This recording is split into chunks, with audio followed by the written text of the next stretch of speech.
All right, welcome y'all to P4CM's discussion on race in the church. We were having a few technical difficulties getting on, but we appreciate your patience, and we're hopeful to be able to talk with you guys a little bit to discuss some of the things that have been going on here in the States, along with race and the church, and then get some feedback from you so we can have an ongoing discussion.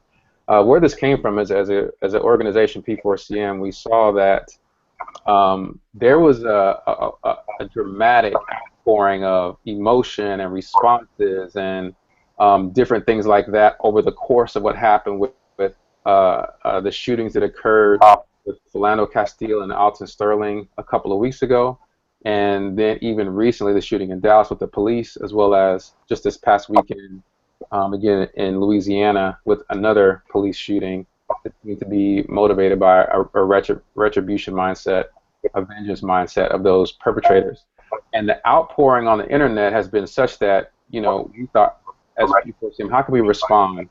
So what we want to try and do is lead an ongoing conversation about the issues of race in the church, what the gospel has to say about it, how we can address it, think and talk about it so we can become more cohesive as Christians.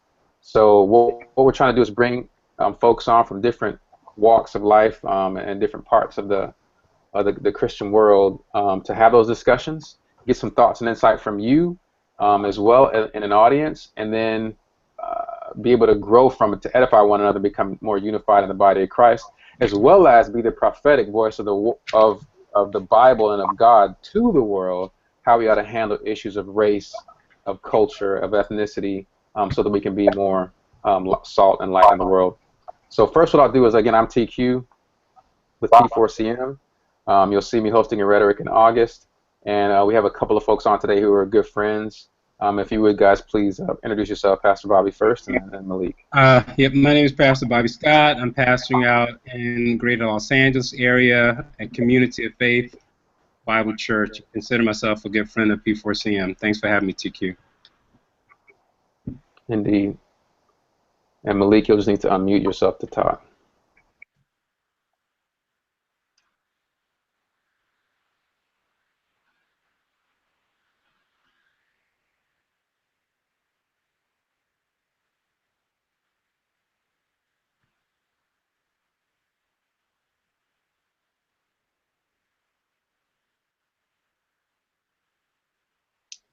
So there's also right now, Malik, you just have to go ahead and unmute yourself, but that's Malik Blade.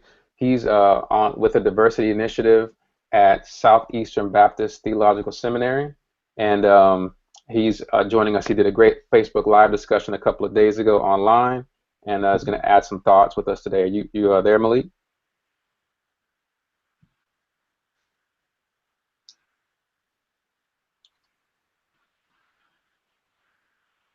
All right, when we get him going, we'll be able to have him join in with the discussion.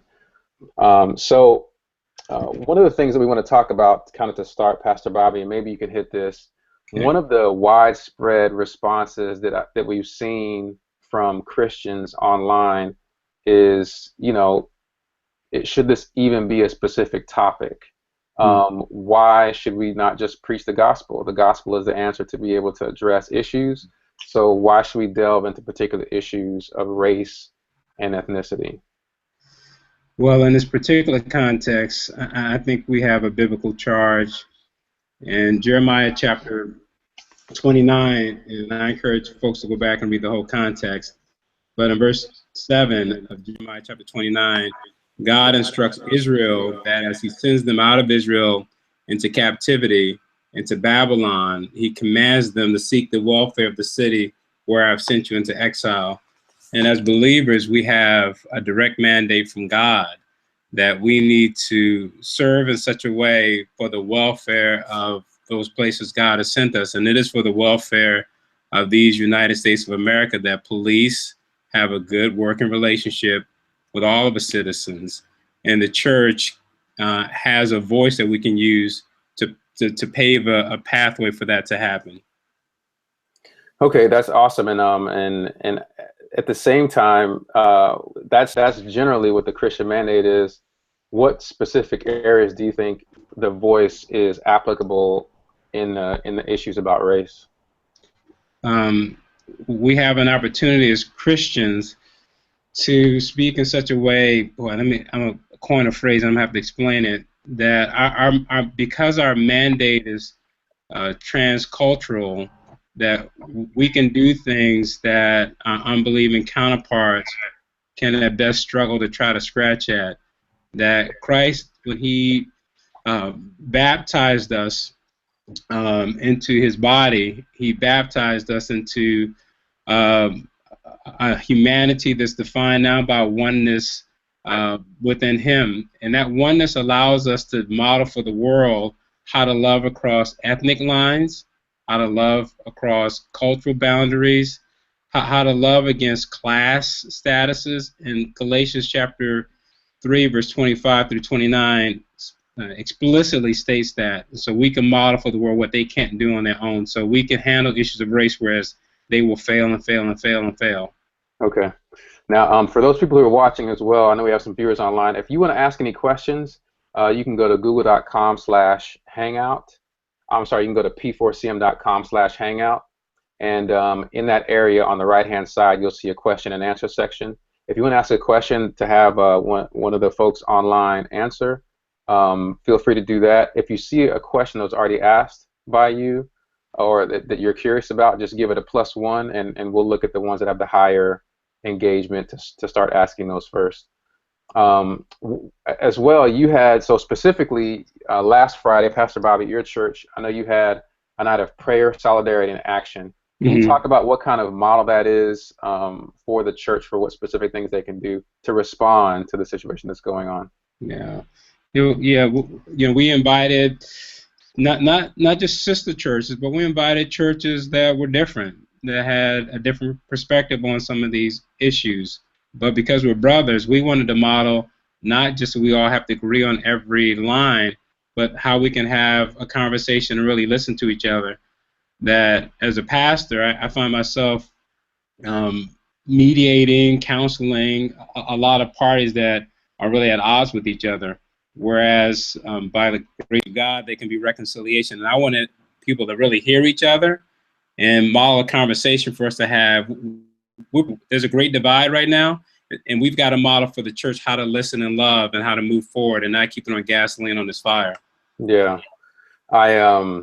So part of what we need to do, I think, is have some uncomfortable discussions on both sides of the issue. And I wonder what I've seen a lot of is people talking about what the white community needs to do in response to this issue. There's been I think an expression of pain and frustration in Black and brown communities, and not fully, but in some parts of the evangelical community in the white culture here in the States, there's been kind of a different response that may be talking about the guilt of a particular person who got shot at the time, or their criminal background, or the need to obey authority in those cases that has been responded to as being not necessarily that sensitive. So there's been a response to say, here's what white people need to do. Why should we focus on what white people need to do at all?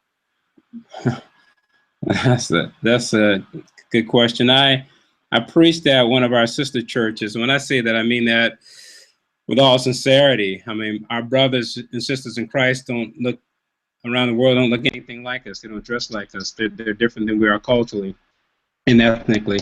So I preached at one of our sisters out in the valley, and afterwards I shared from my heart my burden for my people and how I'm looking at these issues and calling the church to help. But then I asked them afterwards. We had a 2-hour discussion that if when you all around the table, these primarily my white brothers and sisters, when you all around the table and these things come on the news, what do you all say? What questions do you all have that you necessarily may not feel comfortable talking to an African American brother or a Hispanic brother or sister? And that was a great conversation to have, just to hear them. I mean, we want them to hear us, right? Yeah. And we want them to recognize why we're in pain, and so we will lay out our argument of systemic, racism and injustices throughout history up to this present hour, and what that looks like in this present climate, and we lay that out, and we want them to hear that so they can empathize why we respond in pain when we see an African American shot by a police officer, when we are looking at a scenario where we think there could have been another response where it didn't escalate to that point. We want them to feel that. But I think it's important for us to ask the question, because to reconcile, you need two parties that come together. We want to hear them too. So it's not just what we want them to do. I think we need to have them ask us the question: what do they need from us, and what do they want us to hear, and why is there this divide, and why is this block? Why are we not getting past this impasse? Yeah, I appreciate the need for two sides to the story, but I really want to press in on the the the other side of that discussion. And maybe Malik, I know you hosted a Facebook Live where a lot of your white friends, brothers and sisters, had asked you about the things that they could do to be able to respond correctly, and maybe in response to things like what Pastor Bobby said regarding, what kind of questions do they have, what kind of things do they think about, and you maybe heard some of those questions. At the same time, one of those questions is what can response. And there are a couple of things that I noted that you said that I wanted to hone in on. To get into that uncomfortable space about be prepared to lose relationships and don't change the narrative.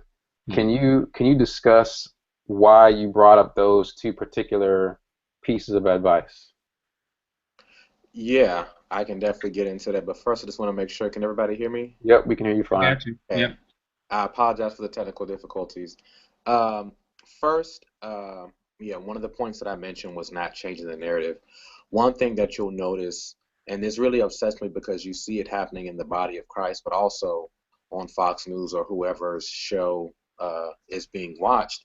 But what happens is when you have a minority present, let's just say it's an African American who's presenting the case for what our experience is or the negative aspects of it, a lot of times the response will be to change the narrative towards something that the other party deems more important to discuss.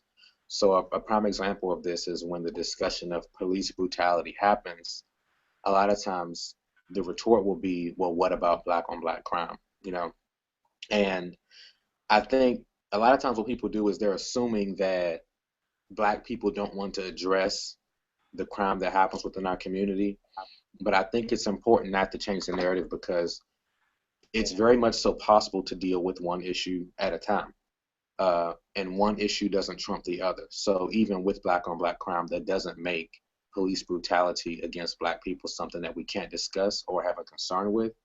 And also, the reality of black on black crime is a reality that we all face.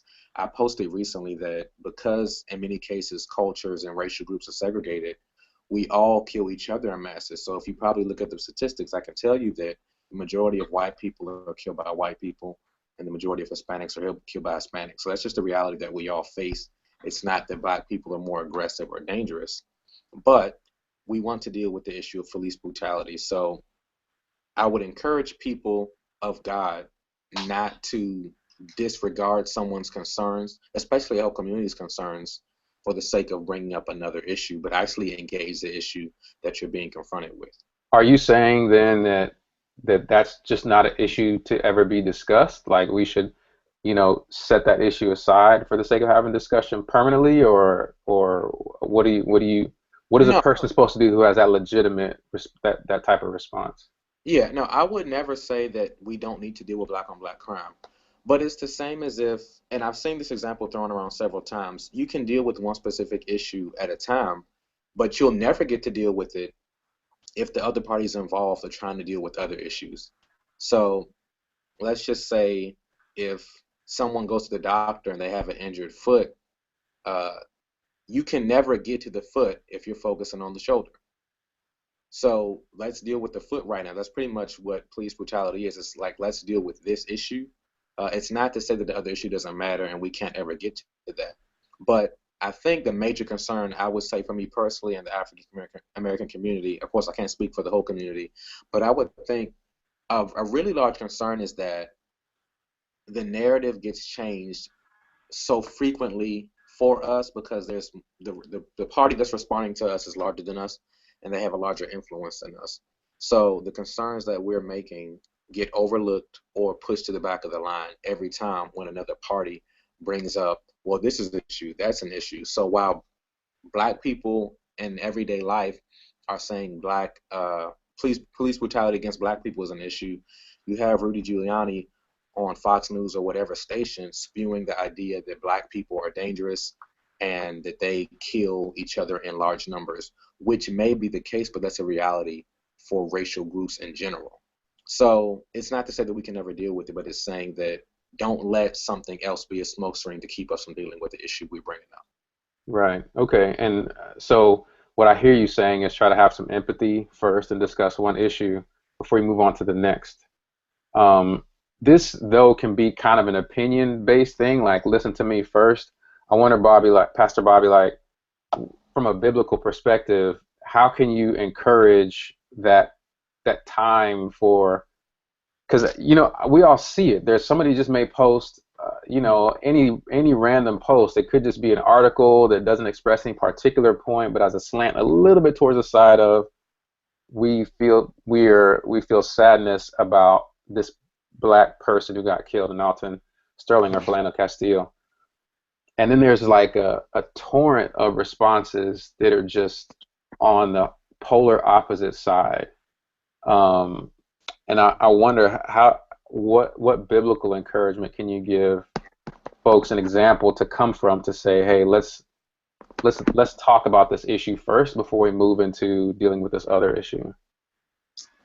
Well, what I would say is, if I want to be heard, perhaps I've got to model first by hearing, and that's not necessarily to say that I'm going to allow my concerns to take a back seat. If I have a biblical valid concern, and again, this is for the well-being of our own Babylon, to have this issue of policing in our communities fixed. But if it takes me to hear, my brother who has a legitimate concern, ask questions about Black on Black crime, I'll discuss that. I mean, if I can discuss that, I can discuss that. And also, I think it's important that we really want to listen very carefully and give up our right to be right about everything and an expert in everything. I'm not an expert in the legislation processes that need to take place or the police policy processes that need to take place, but I'm not going to assume at this point that our country isn't hearing our cry right now. I mean, our president is speaking, and I hear the rhetoric and I hear the pushback on social media, but I promise you, our president is responding with legislative ideas that he's sending out, on a federal level, how we need to look at policing. The Attorney General is, every governor is, every mayor is, every chief of police is. Nobody wants to have the next viral video go off in their city. I can give some specific examples, like in Los Angeles, where I had a buddy who was just on a panel with the older white chief of police. I won't give the area, and he didn't get it. He wasn't socially connected in terms of the context of our concerns, but he brought a diverse panel, and so he could hear, and he heard a whole lot.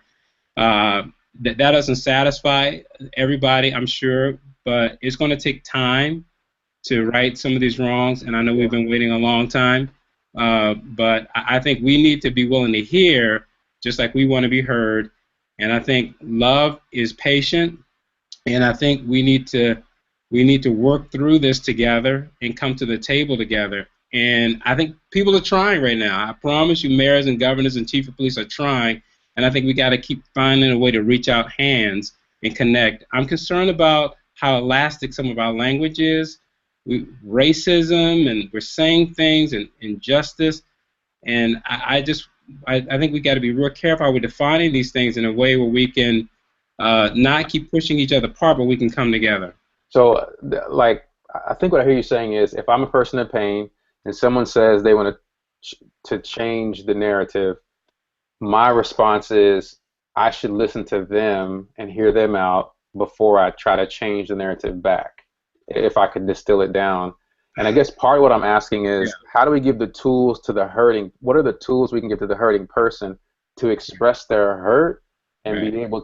be able to advocate for themselves to be heard in a Right. way that doesn't use some of that more destructive language that I think Yeah, or elastic language that I think you're talking that's a about. great question. I think we modeled that on Friday night at our Unity prayer meeting. The psalmist's first lament would be to God. I mean, that God hears, He cares, He's not indifferent to our suffering, He's not indifferent to our cries. And so, as believers, we're empowered by the Holy Spirit who comforts us. And so, we can call out to God who can help us put some of these confusing things into perspective and allow us then to come to others not just emoting, and I get that we're hurting, but at some point we've got to get to a place where if we want solutions, we've got to have a substantive conversation that is painful and is hard, and we're speaking the truth, but we're speaking the truth in love, which means I'm listening as well as not just telling my brother to carry my burden, but I'm willing to cross a fence and a line because let me say this, I'm talking within the context of the church now, because the church we can. We are ministers of reconciliation. We have a mandate to be, in Matthew chapter 5, ministering for peace. And so I think we need to proceed in that way, knowing that God empowers us, enables us to do that uniquely. Okay, and maybe too, Malik, you can speak to that as well. I think one of the things I asked Pastor Bobby earlier that I don't know if you had a chance to weigh in on is the aim of like your hangout as well as some of the encouragement is from minorities to the folks in the white culture, white community to say, here are the things you need to do. Um, why would you say there's even a need to put a focus on what white people should be doing? Yeah. So for one, I have to say that that Facebook Live video was catered toward my audience. So I don't know if we had the chance to clarify for the listeners, but I work at uh, the Southeastern Seminary in Wake Forest, North Carolina. It's one of 6 Southern Baptist seminaries. The Southern Baptist Convention, for those that may not know, has a history of racism and was actually founded by slaveholders. So the seminary itself is a predominantly white school, and in 2013 launched an initiative per the decision of the president called the Kingdom Diversity Initiative to begin to diversify the school racially, but also deal with the issues that keep minorities from wanting to attend the school. So myself and a gentleman named Walter Strickland lead that initiative. And being in this position, I had a lot of white students, professors, faculty, or just friends who wanted to know what they could do to support Black people in mourning. Uh, so that's why it was specifically geared toward them.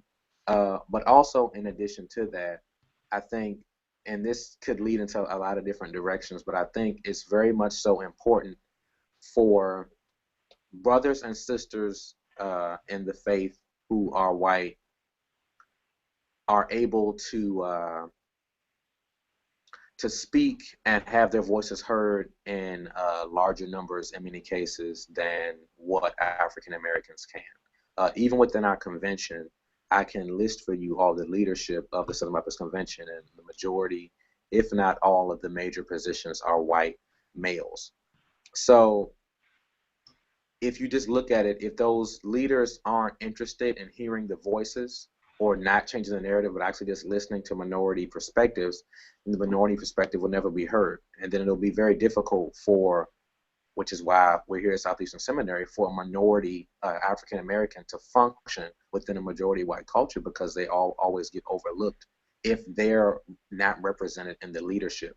So I specifically geared that toward our white brothers and sisters. One, because they asked, but two, I think that it's important to recognize that because of our culture here in America, uh, whites have a level of power that many other racial groups do not. And with that, I think it would be ideal for our white brothers and sisters to leverage that power to help in supporting African Americans fighting police brutality or systemic injustice. But I think that conversation is level 5, and looking at the body of Christ now, it seems we're at level 1, just getting people in the same room to have the conversation about what the issues are and what the differences are. I think the culture has kind of taken the lead and influenced the church, where we're still very segregated in these conversations. So I am trying to do my part in contributing here at Southeastern Seminary to encourage people to build diverse relationships, building multi-ethnic churches, so that when these things don't happen, white people aren't looking at black people from a distance, and black people aren't looking at white people from a distance saying that's what they think, that's what's going on with them over there. But it's all the more a different experience when things like this happen and you're in a church body of diverse people. I remember at my church that the Sunday after the police officers were killed and all the things happened with Alton Sterling and Philando Castile, I met a majority black church where we have a white elder candidate, and he had to preach to the majority black congregation the Sunday after all that happened. So he had the opportunity to flesh those things out with minorities, and it's interesting that he has a different perspective on than some white Christians who may not be involved with black people. So I think it's important for both sides to obviously listen and hear, but specifically to our white brothers and sisters, I, in my context, have seen a not so strong desire to listen, but a strong desire to be heard. And many speak out without first listening to what the experience is or being connected to African Americans. It's very disingenuous to offer a critique on how someone should mourn, especially if you're not connected to that community or what the struggle is. Yeah. Well, okay. And I guess in the spirit of trying to bring understanding and to cross lines, how do we, another sort of difficult question, how do we address the reality that in some of the cases in particular, that some of the, like, people have brought up, well, so-and-so had a criminal background, or so-and-so was resisting arrest, or may have just contemporaneously committed some crime, and therefore the response of the law enforcement was, you know, maybe justified or was the right way. Like, what's even the response to that, Pastor Barbara, that you have to say to someone in the middle of one of those discussions? How do you respond to that reality? Well, there's our divide. You know, it certainly is going to sound different depending on who I'm talking to or what community that I'm discussing this with and their perspective on these issues. Can you pull your screen first thing we've down a little bit to see? Yeah. Okay. I'm sorry. I think the first thing we've said is, you know, we just want to mourn tragedies. When someone is shot by a police officer and they're, you know, unarmed, or let's say, a career criminal who's killed 1,000 people, there's a life that's been taken, and I think we can step back for the mother's sake, grieving for her son, and a community that lost a son, and I think we can really grieve. I think it's important that we keep saying that and say that first. But then also, I think here comes the part where our conversation gets real difficult, and we may not all agree to this. But when we're using the word justice, the Bible certainly speaks of how Israel variously was indicted for the exploitation of power against the poor, the widow, the orphan, the weak among them. But biblical justice is colorblind. It gives the government, and it is an agent of God, just like the church is in a different context, though.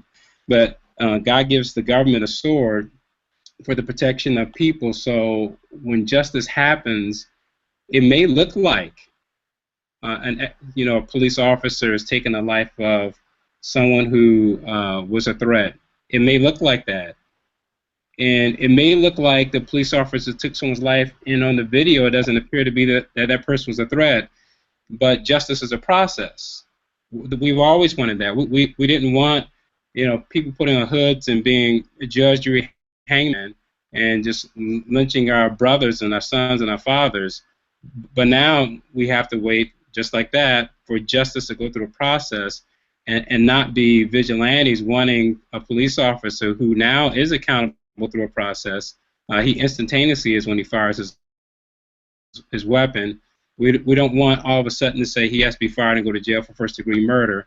when there has to be a process of investigation. So all of us need to step back with level and cooler heads and understand what justice is. And there was a period in our nation where black people didn't get justice. You know, the Emmett Till case, the Birmingham 4 case, where, you know, that was just the law of the land. That's not the law of the land now. The officer who shot Walter Scott went to jail.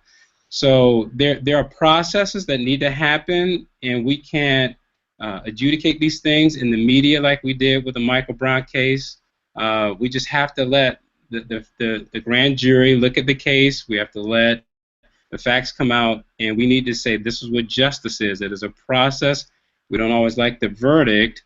Our nation was split on the OJ verdict, but that's a process, and we have to keep fighting as Christians, not for anarchy. We have to fight for a process. Yeah. Now, this is the part where the prophetic. Oh, go ahead, Malik. Yeah, I can agree. The idea of justice may not be as immediate as we want, or it may take longer than expected. But I think the deeper issue that is the concern of many in the African American community and those that sympathize is that I understand that one can just say trust our judicial system to institute justice and go through the proper channels that are necessary. But the concern is that our judicial system and our police department cannot be trusted to do that. So it's not just easy to say, well, yeah, I mean, he's going to go to trial and whatever is supposed to happen will happen. Well, that's the issue, that the trials aren't ending in a way that some would say is justified, and that in many cases, although the officer you mentioned was arrested, by and large, the majority of them aren't even indicted. So with that continuously being the case, I just wanted to highlight that the issue is, or the concern is, that there's a lack of trust for our Justice Department to institute justice or to even be fair in the investigation. A lot of times going into the investigation of the officer, what's happening, and this was shown in the Ferguson situation, where there was a lot of mishandling of evidence and there was a lot of deceit going on behind the scenes when they were investigated. So the concern for many is that those in power to institute justice cannot be trusted to do so. And when the people in power can't be trusted, what do you do? And I think that's where a lot of people are sitting at, wondering what's next. And I think the Let me make 2 points. Sure. Let me make 2 quick points, TQ. One is that, let's just agree that we're all sinners, police officers sinners, and police officers can sin, and criminals can sin, people being arrested can sin, we can all sin. But without a process, we have anarchy. And so Romans 13 doesn't allow the church to pit itself against justice. There are just ways to appeal that. And what I'm saying right now, I promise you, across our nation, with our president, our attorney general, every mayor, every governor, every chief of police is looking at how these police shootings are being handled. And so it may take some time to fix it. It may take some time to really look at the problem.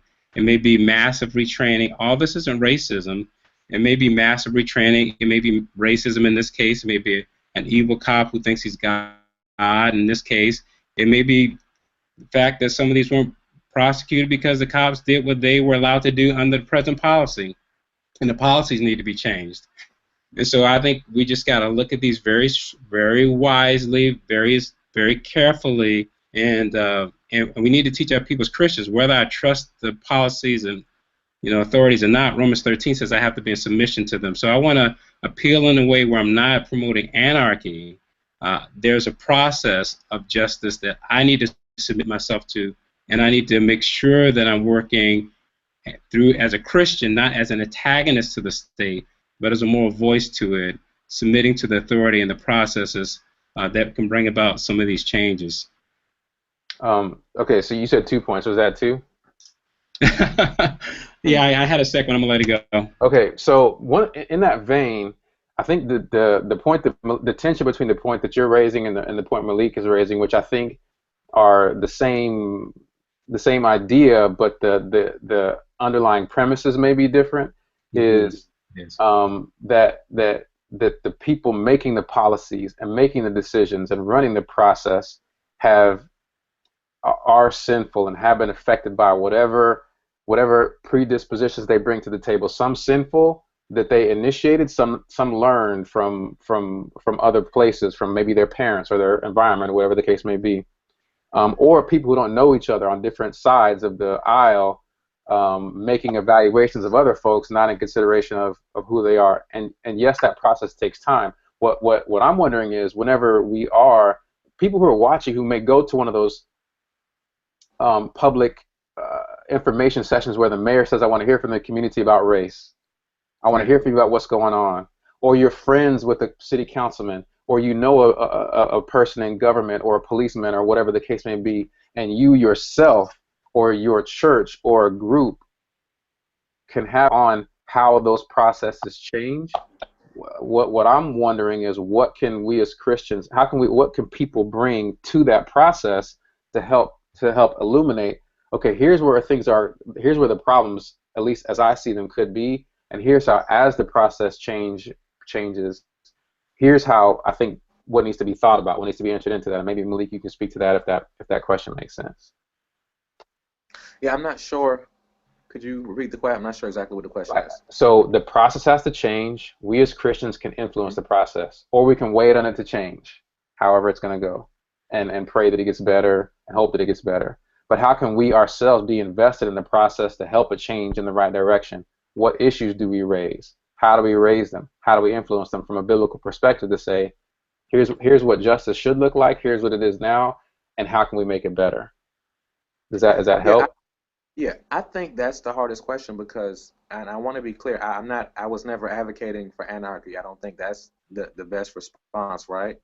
But at the same time, we can't, I would say that as a African American, a young African American male, I can't peacefully sit down and fold my hands and trust that things are going to be handled properly. That's a reality of sin in any situation.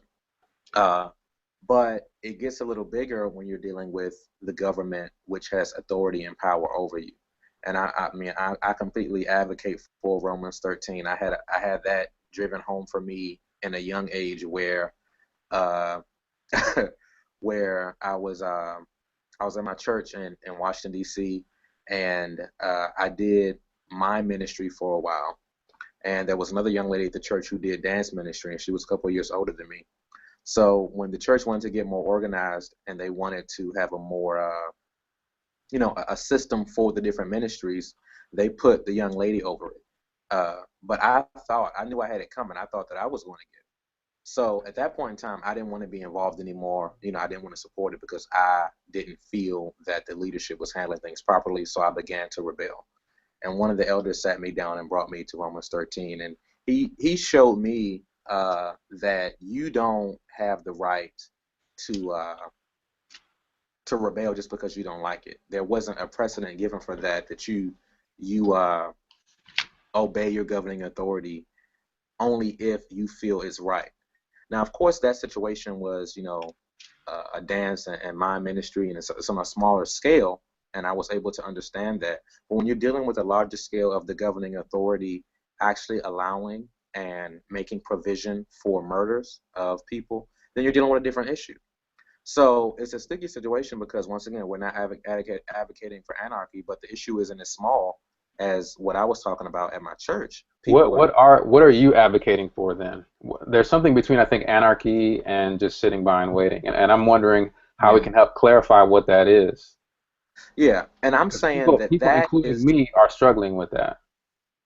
Right, and I think that's the biggest question. I'll tell you that I don't have the complete answer, and I think that's the issue. We're in a really difficult situation where it's like, what do you do as a Christian? Now, obviously, those that don't have Christ respond with, okay, just go kill some police officers. But we obviously know that that's not the way that God would have us to handle the situation, even in it being a tense situation. And I'm under the persuasion that you can advocate for law changes and get involved with your government at the local level, change procedures for policing. But at the same time, as a Christian, I recognize that a lot of these issues that are manifested in actions go back to issues of the heart.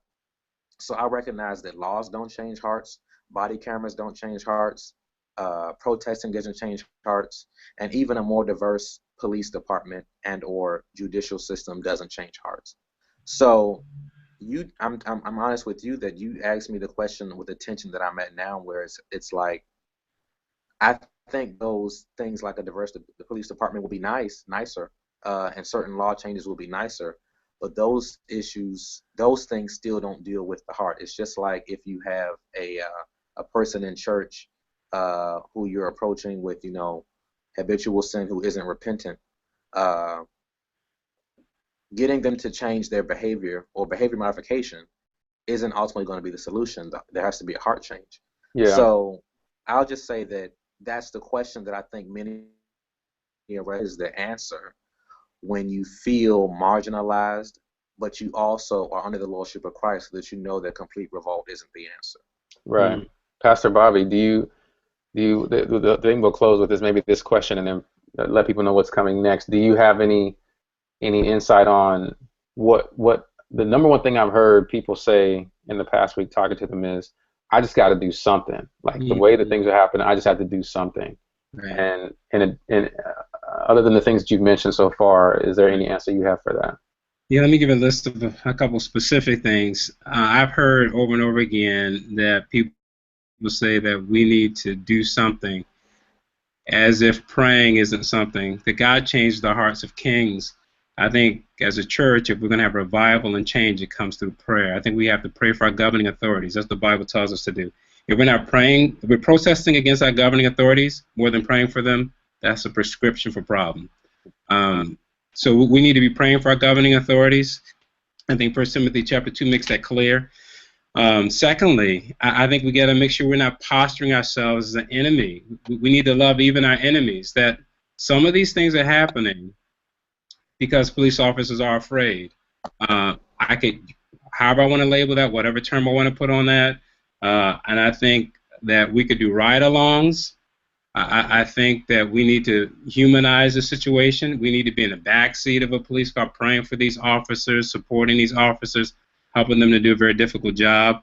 I think a longer-term solution is if we're concerned about people coming and policing our communities who don't know our communities, why aren't we policing our communities? Why are we waiting for someone else to come and to do something for us that we can do for ourselves? So we need to promote internally some more of our folks getting involved in our community on that level if we're concerned about that.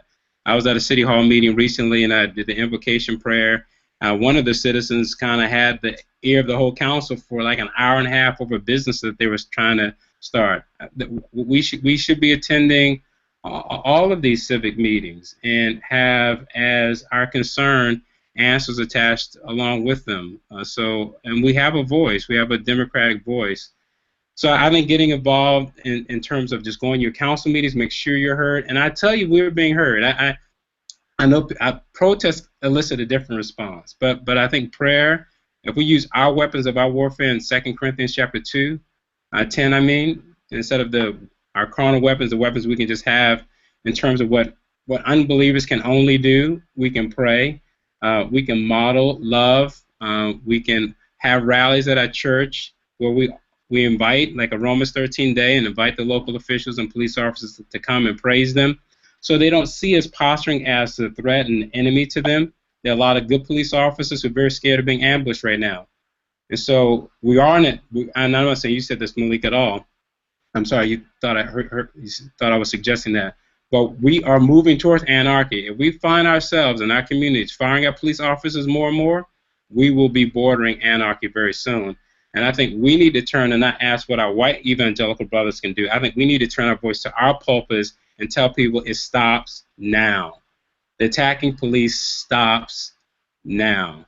And I think we need to love our enemies, that we overcome good with evil with good. And so I think there's a legislation process that we could be praying for. I think we can get involved on civic levels. And I think ride-alongs, I think, are helpful things that we can do. But I think we need to do whatever we do as a Christian first. And I can have a burden for my brothers according to the flesh, but I want to act in the power of the gospel, and as a Christian who can walk in love, patience, peace, reconcile, and and not as someone who is posturing myself as an enemy of the state. So I would suggest all those things, TQ. Okay. I want to give you a final word, Malik, and then we'll close it down for today. And then, like I said, this is discussion one of many, Yeah. and I appreciate you guys coming on. So, well, I know you. I see you have a response to that, Malik, and I wonder what you're thinking. Yeah. First, I want to say, Pastor Scott, I really appreciate your attempt to bring balance. Um, I completely am for the reality that as Black people, we have to talk to other Black people about when we're going too far, when we're getting away from biblical prescriptions for responses to issues, when we get too culturally Black as opposed to being culturally Christian, because ultimately our Christianity should supersede our Blackness. I would advocate for that. I'm a Christian first. I'm a Black man second. Uh, and I support those ideals and recognize that there's aspects to where we can engage and not look like an enemy. We don't need to be uh, responding in a pessimistic, anarchistic, angry, violent way. But at the same time, I think it's important to not leave the narrative there and put the burden for change on the oppressed rather than the oppressor. And I think we might be speaking about it differently because how we look at systemic injustice, racism, or whatever the case may be, may be different. So, of course, if we're looking at the issue differently, our prescriptions for the issue will be different. But I just think it's important because this is what I think stresses a lot of people out, is that a lot of times in public dialogues like this, the burden is put on the victim to fix their issue when I'm the one that's been victimized. So I think it's important to, one of the things you listed first was prayer. Don't take on the posture of an enemy, doing ride-alongs with the police and policing your community yourself. And of course, I don't want to discount the power of prayer, but we both know that prayer can lead us to action. It can sometimes lead us to inaction as well, obviously. But I don't think that prayer doesn't mean that we cannot get involved with the community and then do things after we pray. And you listed some things, like I said, not taking the posture of an enemy, doing the ride-alongs and policing your own community. But those things never get, while those are things that we can do, those things don't get to the system that is broken and how that's going to change and how it relates to us. The thing is, the system isn't necessarily Christian, so we can't come with, hey, unsafe police officer, read this, accept Jesus, and now handle things the right way. It doesn't work that way, and that's what I think the tension is. But all in all, I think it's important not to put the burden on the victim to fix their issue. It's the same as if, and obviously these are two completely different situations, but it's just like with the young lady who was raped by the college athlete Brock Turner. She was the victim. So moving forward after what has happened, we don't need to sit down with her talking about how we're going to fix this. The talk will need to be happening with the victimizer, Brock Turner. I can only imagine. One word, one quick word. Yes. I can't see how that analogy applies to.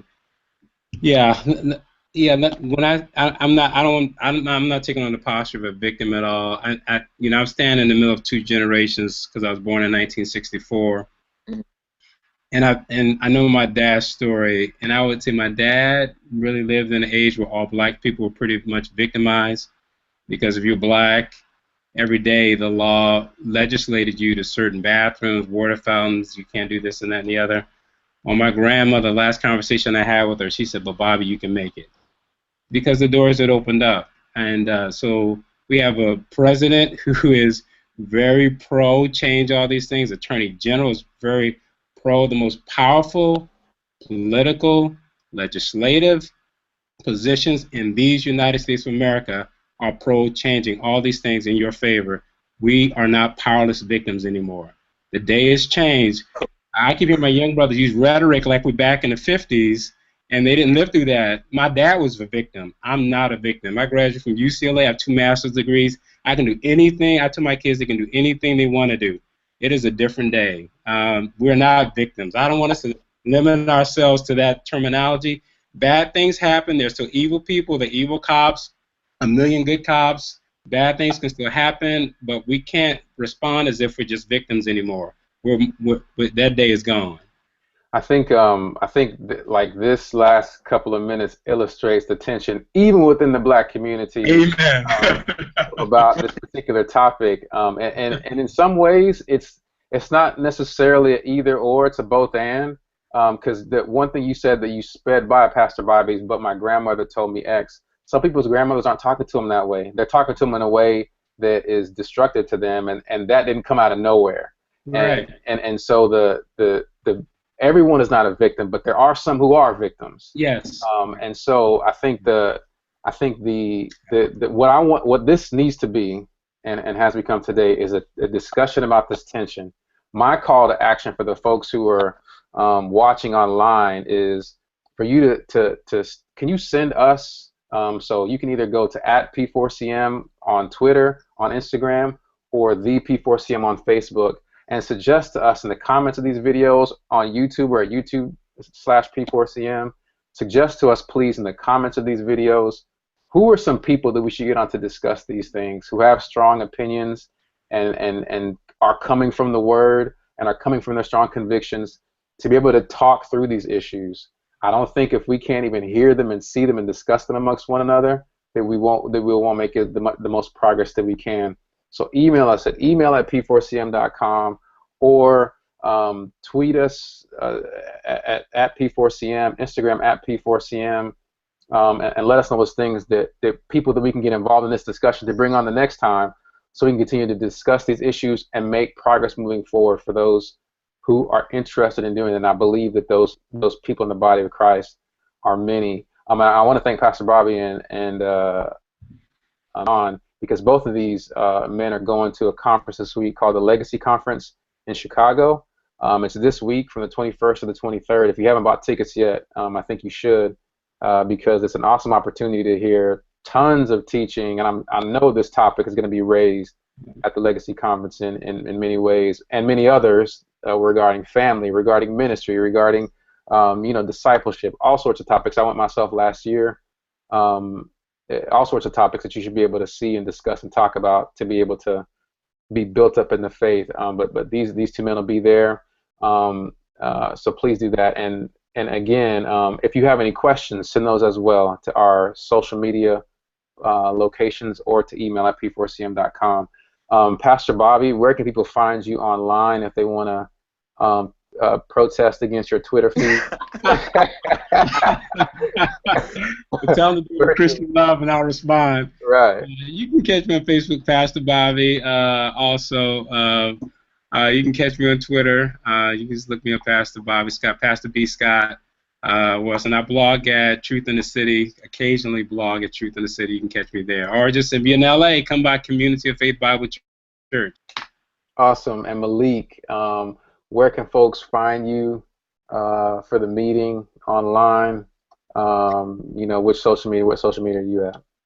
Yeah, pretty much everything is on malikblade.com. That's MalikBlade.com, and my Twitter is @MalikBlade. Same thing for Facebook.